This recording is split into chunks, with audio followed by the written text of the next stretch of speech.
جب بھی کوئی سائل کسی سے مانگتا ہے تو دو طریقے ہوتے ہیں.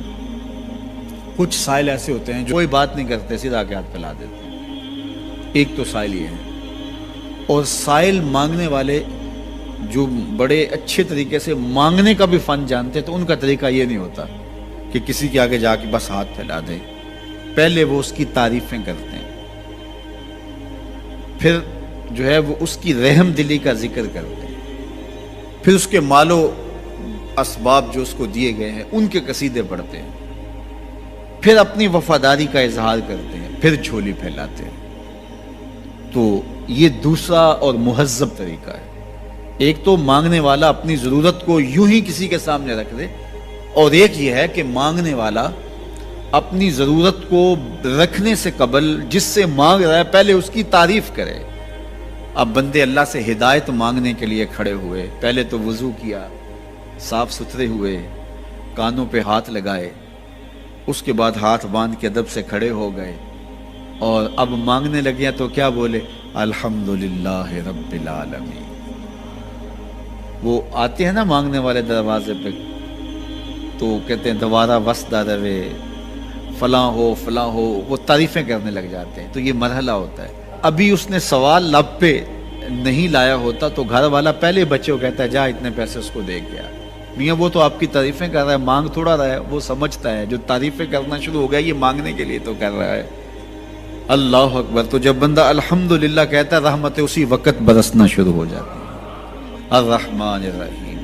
میں سخی کی دہلیز پہ کھڑا ہوں جو رحمان بھی ہے جو رحیم بھی ہے، محض اپنے کرم سے عطا کرتا ہے. رحم کی بھیک مانگ رہا ہوں. پھر کیا کہہ رہا ہے؟ مالک یوم الدین. کسی کنگال سے نہیں مانگ رہا، اس سے مانگ رہا ہوں جو مالک ہے، دنیا کا بھی مالک ہے، آخرت کا بھی مالک ہے. پھر اس کے بعد اگلی بات کیا کہتا ہے؟ ایاک نعبد و ایاک نستعین. مالک میں پوچھتا بھی تجھے ہوں اور مانگتا بھی تجھ سے ہوں. دیکھو سائل اس اعتبار سے بھی دو طرح کے ہوتے ہیں. ایک سائل ہوتا ہے جو بائی پاس پہ اترتا ہے، ایک کے گھر کے سامنے جاتا ہے، یہی طریقہ صحیح مانگنے کا، لیکن جاتا ہے کہ گھر کے سامنے تعریفیں کرتا ہے، اور مالک خانہ کو پتہ ہوتا ہے کہ یہ ہمسایہ سے بھی مانگ کے آیا ہے، میرے گھر سے بھی مانگ رہا ہے، اگلے گھر سے بھی مانگ رہا ہے. تو وہ اسے تھوڑا سا آٹا دے دیتا ہے، 1 روپیہ دے دیتا ہے. اس کو پتہ ہے اس نے پورا گاؤں مانگنا ہے، آدھا گاؤں مانگ آیا ہے، آدھا گاؤں اس نے ابھی مانگنا ہے. تو سارے 1-1 روپے دیتے ہیں.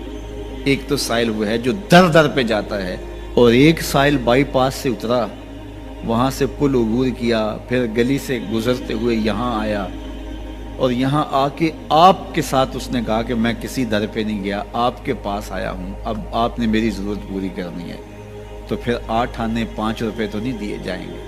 پھر تو جو میری استطاعت ہوگی، جو آپ کی استطاعت ہوگی، اس استطاعت کے مطابق دیں گے کہ یہ سارا شہر چھوڑ کے آیا ہے، یہ کسی سے نہیں مانگتا، یہ مجھ سے ہی مانگتا ہے. تو پھر آپ اس کی ضرورت پوری کریں گے. اگر آپ کے بس میں ہوا تو مانگنے والا کیا کہہ رہا ہے؟ ایاک نعبد. یہ پیشانی کہیں اور نہیں جھکتی، وایاک نستعین. یہ جھولی کسی اور چوکھٹ پہ پھیلتی نہیں.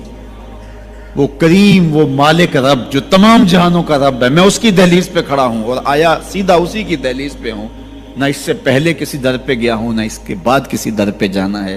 تو پھر مالک بھی کرم نوازیاں اور رحمتیں اس کی جھولی میں ڈال دیتا ہے. اب اتنی لمبی تمہید باندھنے کے باوجود مانگا کیا؟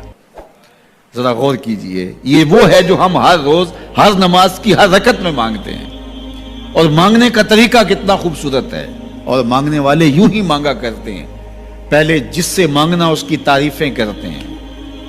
آپ نے مانگنے والوں کو دیکھا جو سلیقے سے مانگتے ہیں، تیرے بچے وسدے رہیں، تیری جد آباد رہے، تیرا خاندان آباد رہے. وہ مانگتے ہیں اس طرح، پہلے تعریفیں کرتے ہیں، پھر کہتے ہیں تیری فیکٹریاں چلتی رہیں، تیرے جو ہے تیری جائیداد بڑھتی رہے.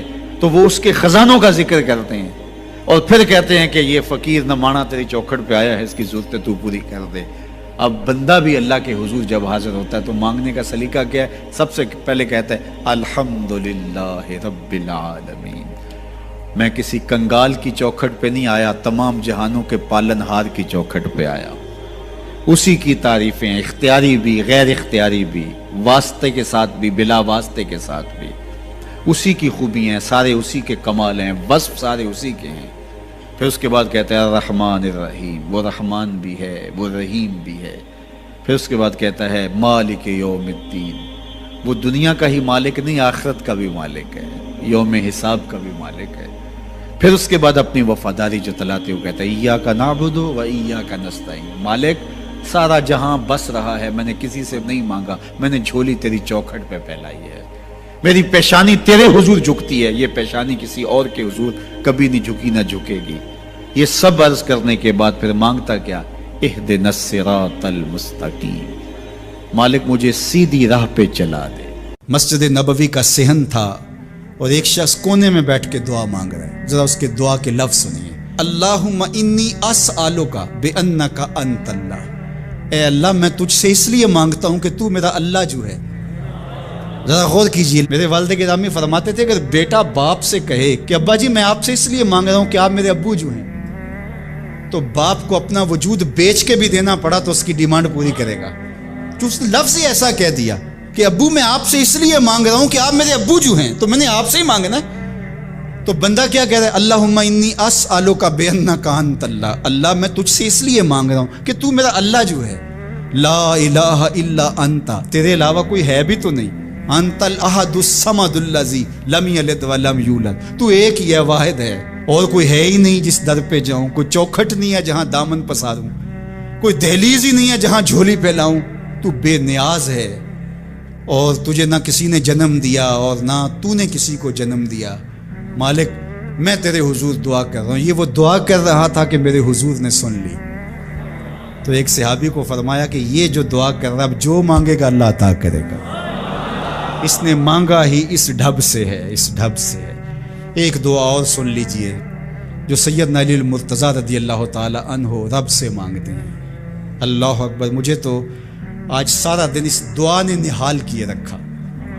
یہ دعا مانگتے ہیں تو عجیب کیفیت ہوتی ہے۔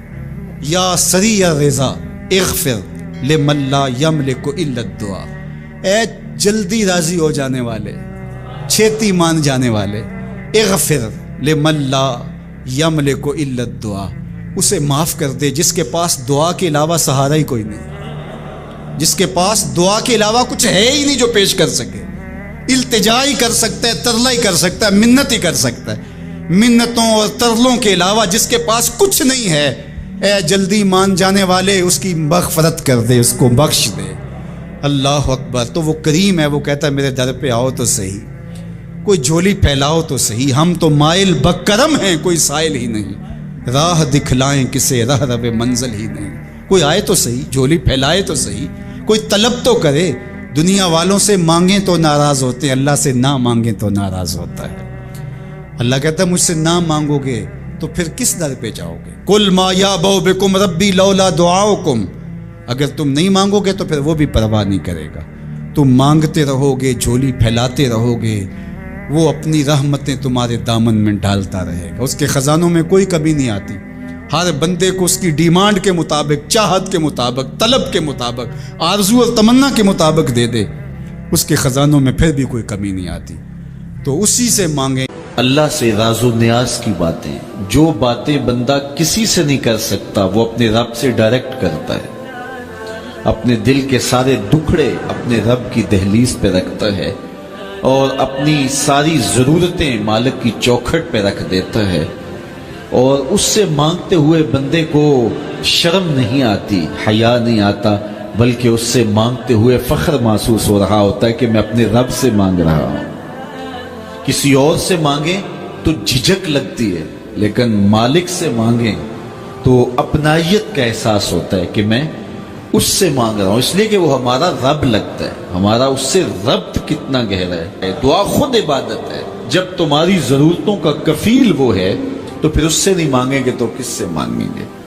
اور جب اس سے بندہ مانگتا ہے تو پھر وہ مانگنے والے کی لاج بھی رکھتا ہے۔ ان ربکم حیی کریم یستحیی من عبدہ اذا رفع یدیہ ان یردہما صفرا، تمہارا رب حیا کرنے والا کریم ہے، جب بندے اس کے سامنے ہاتھ پھیلا کے دعا مانگتے ہیں اللہ فرماتا ہے مجھے شرم آتی ہے ان کے اٹھے ہوئے ہاتھ خالی کیسے موڑوں، جب انہوں نے مجھ سے مانگا ہے تو میں نے بھی نہ دیا تو کون دے گا؟ میں ایک سادی سی بات کرتا ہوں، اتنے لوگ جتنے لوگ یہاں بیٹھے ہیں اگر کسی دنیا دار کے ڈیرے پہ چلے جائیں اور اس سے کوئی چیز طلب کریں اور وہ دینے کی استطاعت رکھتا ہو تو وہ کیا خالی لٹائے گا؟ وہ کہے گا اتنے لوگ آگے ہو تو ڈیرہ داری کی شان کے خلاف ہے کہ میں ان کو خالی لٹاؤں۔ تو جب یہ دنیا دار خالی نہیں لٹاتا تو رب کیسے خالی لٹائے گا؟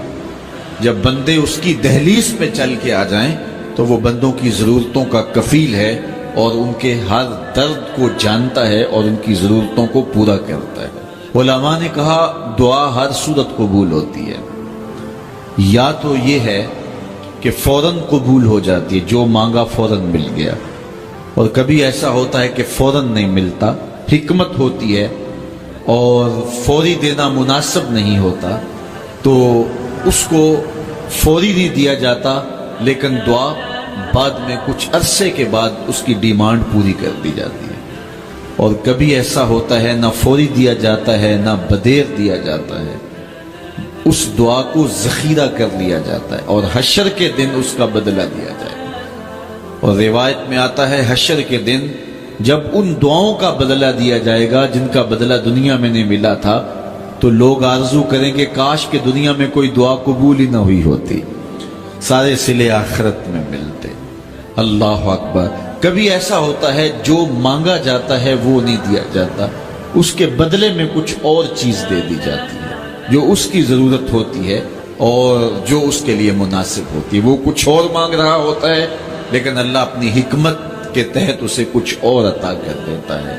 بہر صورت دعا قبول ہوتی ہے اور بندوں کے اٹھے ہوئے ہاتھ اللہ پسند کرتا ہے۔ آج یہ بھی بحث چلتی ہے نہیں مانگنا چاہیے، فلاں وقت میں نہیں مانگنا چاہیے، تو وہ کہتا ہے مجھ سے مانگو جب بھی مانگو، میرا دست کرم تمہیں دینے پہ آمادہ ہے۔ اور اگر کوئی نہیں مانگتا تو فرمایا کل ما یابو بکم ربی لولا دعاؤکم، اے محبوب فرما دو اگر یہ نہیں مانگیں گے تو اللہ بھی پرواہ نہیں کرے گا۔ مانگنا تمہاری ضرورت ہے، اگر تم مانگتے رہو گے تمہاری جھولیاں بھرتا رہے گا، اور اگر تمہیں اسے نہیں پکارو گے تو وہ بھی تمہاری پرواہ نہیں کرے گا۔ تو اس کے حضور دعائیں مانگو، وہ تو کہتا ہے مجھ سے مانگو۔ اللہ اکبر۔ دنیا داروں سے مانگے تو ناراض ہوتے ہیں، اللہ سے نہ مانگے تو ناراض ہوتا ہے۔ وہ کہتا ہے سوالی بن کے میری چوکھٹ پہ، مجھے اچھا لگتا ہے کہ تم مجھ سے مانگو اور تم جھولیاں پھیلاؤ، اور نہ میں صرف تمہاری ضرورت کو پورا کروں گا بلکہ اپنی جناب سے تمہیں مزید رحمتوں سے بھی نوازوں گا۔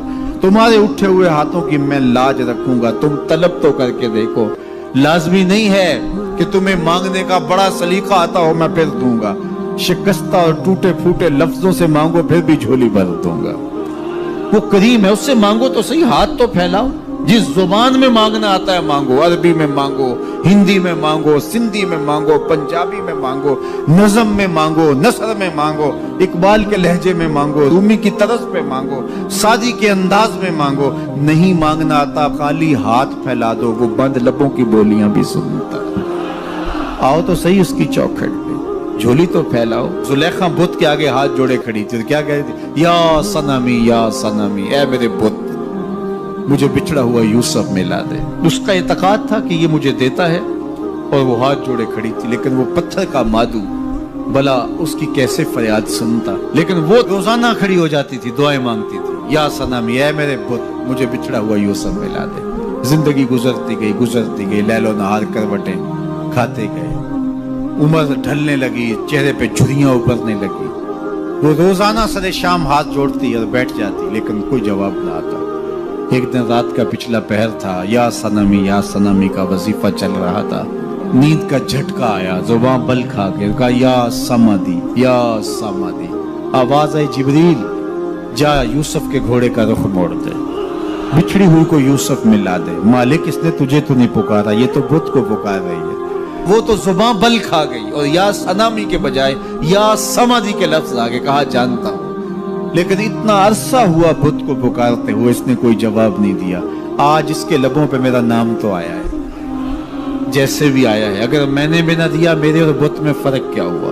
جا بچھڑی کو یوسف ملا دے۔ کوئی مانگے تو صحیح، کوئی ہاتھ تو پھیلائے. ہم تو مائل بکرم ہیں, کوئی سائل ہی نہیں.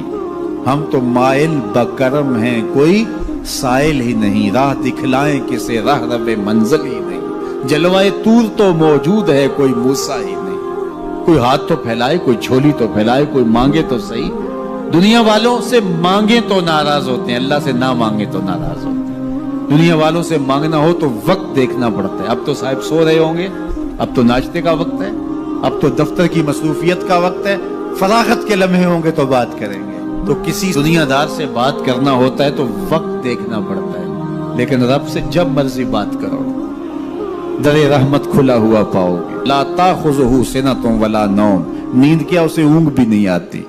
جب بھی مانگو گے دستے کرم کشادہ پاؤ گے. جب بندے اس کے سامنے ہاتھ پھیلا کے مانگتے ہیں, اللہ فرماتا ہے مجھے شرم آتی ہے, ان کے اٹھے ہوئے ہاتھ خالی کیسے موڑ دوں.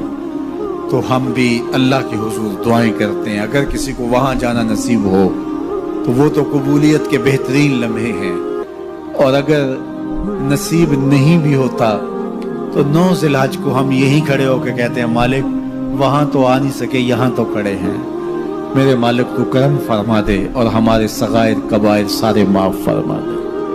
تو 9 ذی الحج کا روزہ بھی رکھا جائے اور اللہ کے حضور دعائیں بھی مانگی جائیں. آپ جہاں بھی ہوں گے قبولیت ہوگی, اور اللہ قبولیت کو مزید 4 چاند لگانے کے لیے کسی دن اپنی چوکھٹ پہ بلا بھی لے گا. وہ کیا کسی نے کہا تھا کہ کام آخر جذبہ بے اختیار آ ہی گیا, کام آخر جذبہ بے اختیار آ ہی گیا, دل کچھ اس صورت سے تڑپا ان کو پیار آ ہی گیا. تو ایک دن اللہ ہمیں اس سعادت کے لیے اپنی چوکھٹ پہ بھی بلائے گا. اللہ آپ سب کو بار بار حج بیت اللہ کی سعادت. آج کے زمانے میں یہ بھی کہا جاتا ہے کہ ہم نہیں مانگتے. تو اگر کوئی شخص نہیں مانگتا تو اللہ کو اس کی پرواہ بھی نہیں, یہ ضرورت ہماری ہے. فرمایا کل ما یعبأ بکم ربی لولا دعاؤکم, اے محبوب فرما دو تم نہیں پکارو گے تو اسے بھی پرواہ نہیں ہے. ضرورت تمہاری ہے, مانگنا تم نے ہے.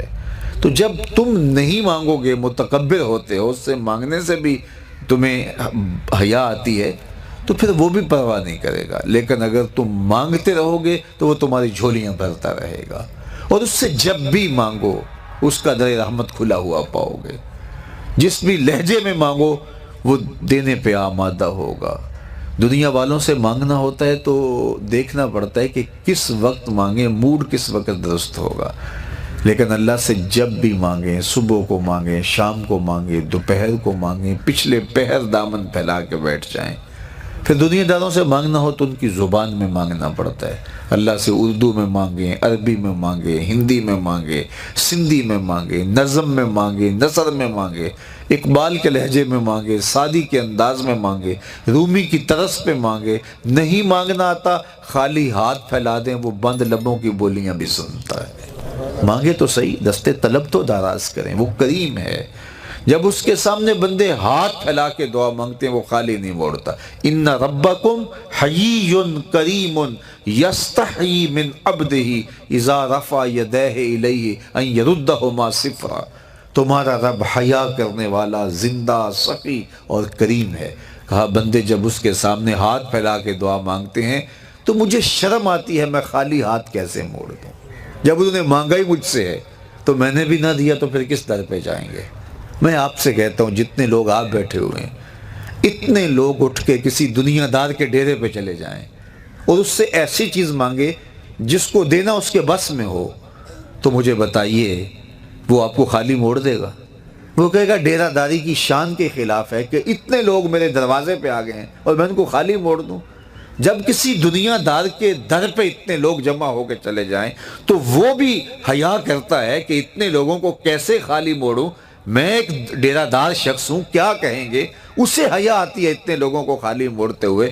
تو رب کی دہلیز پہ ہاتھ پھیلا کے جب مانگیں گے تو رب خالی موڑ دے گا. کہا وہ اسے حیا یستحیی من عبدہ اذا رفع یدیہ الیہ ان یردہما صفرا.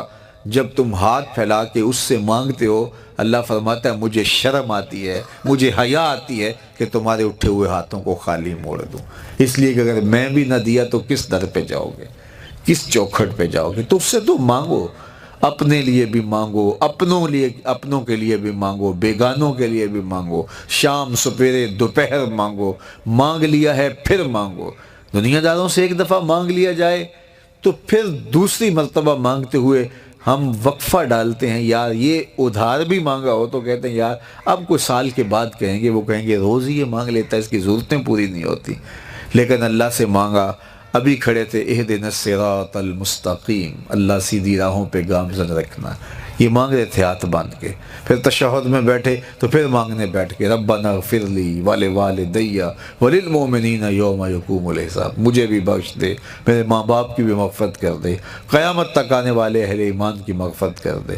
سلام پھیرا تو پھر ہاتھ پھیلا کے بیٹھ کے ربنا آتنا فی الدنیا حسنۃ وفی الآخرۃ حسنہ، بار بار مانگے، 100 بار مانگے، وہ کبھی نہیں کہتا اس کا در رحمت کھلا ہوا پاؤ گے۔ ہمارے صوفیہ فرماتے ہیں جب کوئی شخص ایک مرتبہ اللہ کہتا ہے، اللہ اس کی طرف نظر رحمت سے دیکھتا ہے، اس کے گناہ جل کے راکھ ہو جاتے ہیں۔ اس کے ذکر کی لذت، اس کے ذکر کی چاشنی سے اپنے من کی آبادی کا سامان کیجیے۔ آج ایک آنسو، صرف ایک آنسو، جس سے پوری آنکھ نہیں بلکہ پلکوں کے بالوں میں سے ایک بال کی جڑ بھیگ گئی خوف خدا کی وجہ سے، کل قیامت کے دن وہ بال کھڑا ہو جائے گا، مالک یا مجھے نکال لے یا اسے جنت عطا کر دے۔ اللہ اکبر، گناہگار کی آنکھ سے بہا ہوا آنسو کا ایک قطرہ جہنم کی آگ کو سرد کر دیتا ہے۔ آج توبہ کا دروازہ کھلا ہے، رحمت کا در گشادہ ہے، اس کی رحمتیں آواز دے رہی ہیں، یا ایھا الانسان ما غرک بربک الکریم، اے انسان پلٹ کے آ جاتے ہیں، رب بڑا ہی کریم ہے۔ مجھے بتائیے کوئی یوں بھی آواز دیتا ہے؟ مالک کی رحمتیں آواز ہے، یا ایھا الانسان ما غرک بربک الکریم۔ کیوں مغرور پھرتا ہے؟ کیوں مغرور تکبر سے بھرا ہوا پھرتا ہے؟ کیوں مسجد کے قریب سے نظریں چرا کے گزر جاتا ہے؟ پنجگانہ صدائے دل نواز اذان کی آتی ہے، حی علی الصلاح حی علی الفلاح، کیوں آنکھیں اور کان بند کر لیتا ہے؟ آجا پلٹ کے اس کی رحمت پہ، آجا۔ ما غرک بربک الکریم، وہ کریم ہے، 70 ماؤں سے زیادہ پیار کرتا۔ آجا، کل تو آنا ہی آنا ہے، پھر جو کفن میں منہ چھپا کے آتا پھر اچھا نہیں ہے کہ جو ہے وہ آج کھلے منہ آجا، پھر جو لوگ اٹھا کے لائیں گے میرے در پہ، اچھا نہیں ہے کہ اپنے قدموں سے چل کے آجا۔ ما غرک بربک الکریم، مجھے بتائیے ایسا بھی کوئی پیار دیتا ہے؟ یہ کس کو آواز دی جا رہی؟ جو بھاگا ہوا، جو مالک کی دہلیز چھوڑ کے جا رہا ہے، سرکش، متمرد، باغی، اس کو آواز دی جا رہی ہے، آجا پلٹ کے، میری رحمتیں تجھے باہوں میں سمیٹ لیں گی، آجا میرے بندے۔ اللہ اکبر، ساری دنیا کا شہد نچوڑ دو، اتنی مٹھاس نہ ہو جتنی لفظوں کے اندر رکھی گئی۔ اور ذرا لفظوں کا جمال دیکھیے، ما غرک بربک الکریم، او بھاگنے والے آجا، تو نے کسی غیر کے پاس نہیں آنا، جس کے پاس آنا ہے وہ تیرا رب لگتا ہے۔ اللہ اکبر، پھر کہا الکریم، رب بھی کریم، پھر آگے فرمایا الذی خلقک کا، وہ رب جس نے تجھے پیدا کیا۔ دیکھ تیرا اس کا رشتہ کتنا گوڑا ہے، وہ تیرا خالق لگتا ہے۔ ماں بچے سے کتنا پیار کرتی ہے، اللہ اکبر، اس کے پیار کو کسی ترازو پہ تولا جا سکتا ہے؟ کہتے ہیں سمندر کی پاتال تک تو شاید کوئی پہنچ گیا ہو، لیکن ماں کے پیار کا کنارہ آج تک کسی کو نہیں ملا۔ ماں جب بولتی ہے تو اس کے لہجے میں جبریل بولتا ہے، ماں جب مسکراتی ہے تو لگتا ہے جنت کی ساری کلیاں کے لٹی۔ اللہ نے اس کے سینے کے اندر درد محبت کا وہ جہاں آباد کر دیا ہے۔ ماں تو پھر ماں ہی ہوتی ہے۔ ایک شاعر ہوا تابش، اس نے ماں کے پیار کا کیا نقشہ کھینچا، مدت ہوئی میری ماں نہیں سوئی تابش، میں نے ایک بار کہا تھا مجھے ڈر لگتا ہے، کہا ایک بار میں نے کہا تھا امی مجھے رات کو ڈر لگتا ہے، میری ماں آج تک اسی خیال میں رہتی ہے میرے لال کو کہیں ڈر نہ لگ رہا۔ اولاد کے لیے ماں کے سینے کی تڑپتی ممتا، محبتوں کا آباد جہان، ماں پھر ماں ہی ہوتی ہے، ماں کی پھر ممتا ہی عجیب کائنات ہے، اور وہ بیٹے کے لیے دکھ جھیل لیتی ہے، اولاد کی تربیت کے لیے، تعلیم کے لیے، پیٹ پالنے کے لیے اپنا پیٹ کاٹ لیتی ہے۔ کسی کے گھر کے برتن مانجنے پڑیں تو ماں اس سے بھی گریز نہیں کرتی، کسی کے گھر کے گندے کپڑے دھونے پڑے تو اولاد کے لیے ماں یہ بھی گوارا کر لیتی ہے، لوگوں کے گھروں کی غلامیاں قبول کر لیتی ہے۔ شہر میں آ کر پڑھنے والوں بھول گئے ہو کس کی ماں نے کتنا زیور بیچا ہے، مائیں اولادوں کے لیے کن کن مراحل سے گزرتی ہیں، ماں کو اپنی اولاد سے اتنی محبت کیوں ہے؟ تو آپ سب کا ایک جواب ہوگا، اور وہ یہ کہ ماں نے اولاد کو جنم دیا۔ میرے بس ایک جملے کو سن لیں اور اس پہ تقریر اور گفتگو ختم بھی کر دوں تو میرا آنا با مقصد ہوا۔ ماں اتنا پیار اولاد سے اس لیے کرتی ہے کہ ماں نے اولاد کو جنم دیا ہے۔ یار جس نے جنم دیا ہے وہ اتنا پیار کرتی ہے۔ سبيل الدموع سبيل مريح